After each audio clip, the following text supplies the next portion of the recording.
പ്രിയപ്പെട്ട പ്രേക്ഷകരെ, ഇന്ന് ഞാൻ കണ്ട ഒരു വേദനിക്കുന്ന കാഴ്ചയാണ് ഞാൻ പ്രേക്ഷകരുടെ മുമ്പിലേക്ക് എത്തിക്കുന്നത്. ഇന്ന് കൊല്ലം ജില്ലയിലെ പാരിപ്പള്ളി മെഡിക്കൽ കോളേജിൽ പോയപ്പോൾ കണ്ട ഒരു കാഴ്ച. കുറച്ച് നായ്ക്കുട്ടികൾ ഒരുമിച്ചിങ്ങനെ കിടക്കുന്ന കാഴ്ചയാണ് ഞാൻ ആദ്യം കാണുന്നത്. പിന്നീട് അവിടെയൊക്കെ ഒരുമിച്ച് അവർ ഓടി നടക്കുന്ന കാഴ്ചയും ഞാൻ കണ്ടു.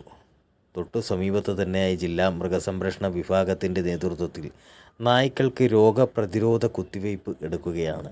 ഇതിനായി നിരവധി മൃഗ ഡോക്ടർമാർ, അവരുടെ അസിസ്റ്റൻറ്റുകൾ, ആംബുലൻസുകൾ, അങ്ങനെ എല്ലാ സംവിധാനങ്ങളും ഇവിടെയുണ്ട്.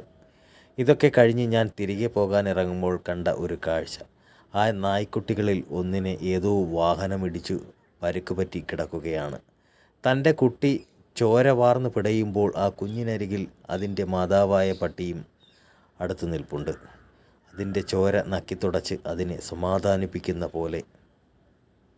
ആ കാഴ്ച കണ്ട ഞാൻ ഉടൻ തന്നെ ഡോക്ടർമാരുടെ അടുത്തേക്ക് ഓടി. കാര്യം അവരോട് അവതരിപ്പിച്ചു.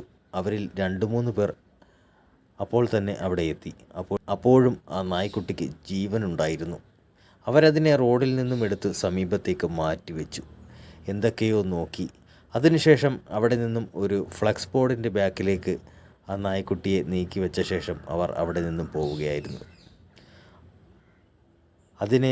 അതിനി രക്ഷപ്പെടില്ല, മരണം സംഭവിക്കും എന്നായിരുന്നു അവർ പറഞ്ഞത്. എന്നാൽ അപ്പോഴും അതിന് ജീവനുണ്ടായിരുന്നു. പ്രാഥമിക ചികിത്സ പോലും നൽകാതെ അവർ അതിനെ ഉപേക്ഷിച്ചു പോയി. അപ്പോഴും അവൻ്റെ ഉള്ളിൽ ജീവൻ്റെ കണികകൾ ഉണ്ടായിരുന്നു. പിന്നീടെപ്പോഴോ അത് ചിലപ്പോൾ നിലച്ചിട്ടുണ്ടാകാം.